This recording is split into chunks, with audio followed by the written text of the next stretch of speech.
시청자 여러분 안녕하십니까? VOA 뉴스투데이 시작합니다.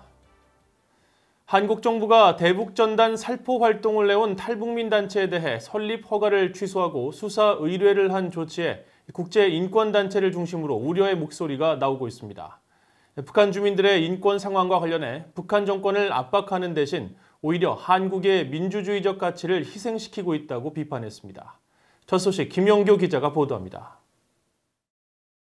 미국 뉴욕에 본부를 둔 국제인권단체 휴먼 라이츠 워치의 필 로버트슨 아시아 담당 부국장은 11일 성명을 통해 한국 정부가 대북 전단 살포 활동을 벌여온 자유북한운동연합과 큰샘 등 탈북민 단체 두 곳의 설립 허가를 취소하기로 한 결정에 대해 우려를 표했습니다. 한국 정부의 이 같은 조치는 결사의 자유를 노골적으로 침해하는 것이며 국경 안보와 북한과의 관계 때문이라는 모호한 호소로도 정당화될 수 없다고 주장했습니다. 로버트슨 부국장은 또 이들 단체들의 행위가 문재인 한국 대통령과 김정은 북한 국무위원장의 정상회담에 따른 판문점 선언에 반한다는 주장은 이 합의가 북한 정권이 북한 주민들에게 저지르는 끔찍한 인권 유린을 얼마나 무시했는지를 드러내는 셈이라면서 문 대통령과 그 행정부가 북한 주민들의 인권을 옹호할 의지가 전혀 없다는 것은 수치스러운 일이라고 비판했습니다. 앞서 영국에 본부를 둔 국제 앰네스티의 아놀드 팡 동아시아 조사관은 최근 VOA에 보낸 이메일 성명을 통해 대북전단 살포의 배경은 북한 당국이 국경에 상관없이 자유로운 정보 교환과 전달 등 표현의 자유를 존중하지 않기 때문이라고 지적했습니다. 그러면서 한국 등 국제사회는 북한 정부에 주민들의 정기적인 소통을 허용할 것을 촉구해야 한다고 밝혔습니다.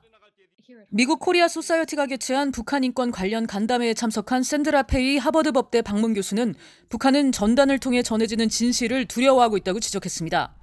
또 한국 정부가 대북 전단 살포를 막는 건 이 개인들이 표현을 자유롭게 할 권리를 침해하는 것이라고 말했습니다. It is impossible that leaflets could be such a threat to the regime unless the information therein is what they don't want.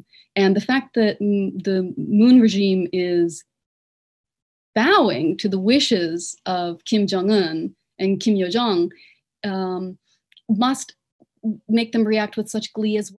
간담회에 참석한 미국 터프츠 대학의 이성윤 교수는 인권과 외교가 양립할 수 없다고 규정하는 건 북한이 정해놓은 서술에 이용되는 것이라며 북한 인권 문제는 반드시 다뤄야 한다고 지적했습니다. Believe that if we raise human rights, we'll make no progress on other diplomatic issues. This is self-deterrence, it's self-hypnosis. The United States during the Cold War raised human rights vis-a-vis the Soviet Union, even as it was negotiating with the Soviets on disarmament issues. The two can take place at the same time, diplomacy and human rights. 이들 인권 전문가들은 대북전단 문제에 대한 한국 정부의 조치와 관련해 민주주의의 가치와 권리를 북한의 독재적인 지도부를 달래기 위해 희생시켜서는 안 된다고 말했습니다. VOA 뉴스 김현교입니다. 최근 북한 당국이 남북 통신선 차단 등 강경 태도를 보이는 것과 관련해 미국 국방부 한반도 정치 군사정책 담당관을 지낸 릭 마틴 전 미 공군 소장은 미국과 한국 사이에 긴밀한 소통과 조율을 통한 동맹 강화가 중요하다고 밝혔습니다. 마틴 전 소장은 11일 미국 내 민간단체인 국제관계센터와 스팀슨 센터가 주관한 미한동맹 관련 토론회에서 남북 통신선 차단 등 최근 한반도 상황과 관련한 VOA의 질문에 이같이 밝혔습니다. 제니타운 스팀슨 센터 연구원은 탈북민 단체를 대하는 최근 한국 정부의 모든 결정들은 미국과의 조율이 없었다면서 한국 정부가 북한의 대북전단 살포 뒤 통신선 차단 등의 위협들을 계속 수용해 간다면 앞으로 북한과의 대화는 갈수록 힘들어질 것이라고 지적했습니다. 이어 이런 문제에 한국 정부와의 협조 체제를 재건하기 위해 새 대북정책 특별대표 임명과 정부 내 대북 전담팀 충원 등이 필요하다고 강조했습니다. 러시아 내 탈북민들의 미국 재정착 지원이 러시아 측의 상황으로 지난 2018년 중단됐다고 미국 국무부가 VOA에 밝혔습니다. 러시아가 4년 전 북한과 불법 체류자 상호 인도 협정을 체결한 뒤 탈북민 재정착 지원에 매우 비협조적인 것으로 알려졌습니다. 김영권 기자가 취재했습니다. 미국 의회가 북한인권법에 따라 해외에서 난민주의를 받아 미국에 정착한 탈북민은 지난 5월 말 현재 220명입니다. 이 가운데 러시아에서 입국한 탈북민은 10여 명에 달하는 것으로 알려졌습니다. 하지만 현재 러시아 내 탈북민들이 난민주의를 받아 미국에 재정착하는 절차는 중단됐습니다.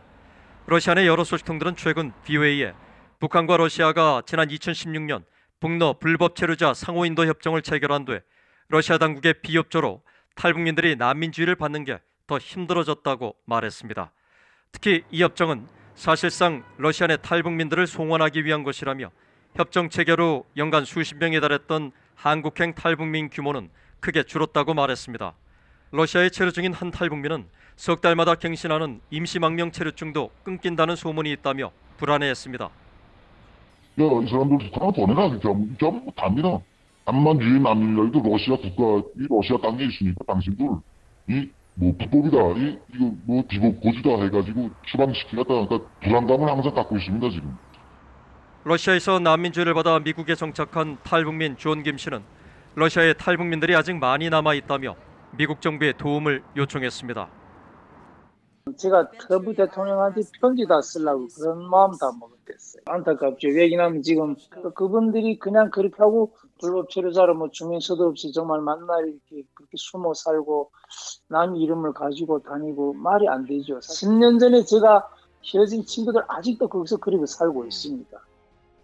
미국 국무부 대변인실 관계자는 10일 이런 상황에 대한 VOA 질문에 러시아 내 운영 환경이 갈수록 어려워져 지난 2018년 탈북민 재정착 활동을 중단했다고 확인했습니다. 국무부는 그러면서 미국 의회가 2018년에 제승인한 북한 인권법에 따라 모든 외국 정부가 해외 탈북민들의 재정착을 위한 유엔 난민기구의 접근 허용을 모색해왔으며 미국을 선택한 탈북민들의 재정착을 위해 미국 관리들의 접근 허용을 외국 정부에 요청해왔다고 밝혔습니다. 주로 한국 대사관은 이에 대한 VOA 질문에 탈북민들의 신변 안정과 주재국과의 관계를 감안해 확인할 게 없다며 신종 코로나 바이러스 여파 등으로 어려운 상황에서 탈북민들의 안전한 임시 체류와 이송을 위해 노력하고 있다는 원론적 입장을 밝혔습니다. 러시아 외교부와 이민국은 탈북민 처우에 관한 VOA 질문에 11일 현재 답변하지 않고 있습니다. 러시아 내 탈북민들은 미국이든 한국이든 자유세계로 빨리 갈 수 있도록 유엔과 미국 정부가 러시아 정부를 적극 설득해 주길 바란다고 호소했습니다. VOA 뉴스 김영걸입니다. 마크 밀리 미국 합참의장은 북한이 핵과 탄도미사일 역량을 발전시키면서 영내 미국의 동맹들과 잠재적으로 미국 본토를 위협하고 있다고 말했습니다. 밀리 합참의장은 11일 미국 국방대학교 졸업식에서 실시한 화상 연설을 통해 미군은 해외에서 많은 도전에 직면해 있다며 이같이 밝혔습니다. 또 중국과 러시아가 그들의 군사 역량을 강화하고 있으며 국제적 영향력을 행사하고 기존 국제 질서에 도전하기 위해 적극적인 행동에 나서고 있다고 말했습니다. 밀리 합참의장은 이어 미군은 현재 위협을 억제하고 방어하기 위해 최근 준비태세에 대한 투자 확대에 주요 조치를 취하고 있으며 미래의 안보 도전을 위해 혁신적인 사고와 첨단 기술, 새로운 역량을 통해 군을 현대화하고 있다고 밝혔습니다. 미국 상원 군사위원회가 인도태평양 지역의 군사력 증강 등이 담긴 2021 회계연도 국방수권 법안을 가결했습니다. 상원 군사위원회 제임스 이노프 군사위원장은 국방수권 법안 처리 뒤 11일 취재진들과 가진 전화 기자회견에서 이번 법안에는 중국, 러시아와의 전략적 경쟁을 우선시하기 위해 인도 태평양 지역의 대규모 군사력 증강을 요구하는 태평양 억지 구상이 포함됐다고 밝혔습니다. 또 북한, 이란과 같은 불량 국가들의 위협이 지속되고 있다면서 이런 도전 과제들에 대한 대응이 법안에 반영됐다고 밝혔습니다. 미국 국무부는 도널드 트럼프 대통령과 북한 김정은 위원장의 싱가포르 정상회담 2주년을 맞아 미국은 북한과의 의미 있는 협상에 관여하기 위해 전념하고 있다고 밝혔습니다. 국무부 대변인실 관계자는 2018년 6월 12일 개최된 싱가포르 회담 2주년에 따른 VOA의 논평 요청에 이같이 밝히면서 이를 통해 북한 주민들은 더 밝은 미래를 알 수 있을 것이라고 말했습니다. 이 관계자는 그러면서 그런 제안은 여전히 협상 테이블에 있다면서 우리는 싱가포르 정상회담에서 약속한 모든 사항에 대해 균형 있는 합의에 이르기 위해 유연한 접근을 취할 의지가 있다고 말했습니다. 이상으로 VOA 뉴스투데이를 마칩니다. 시청해주신 여러분 고맙습니다.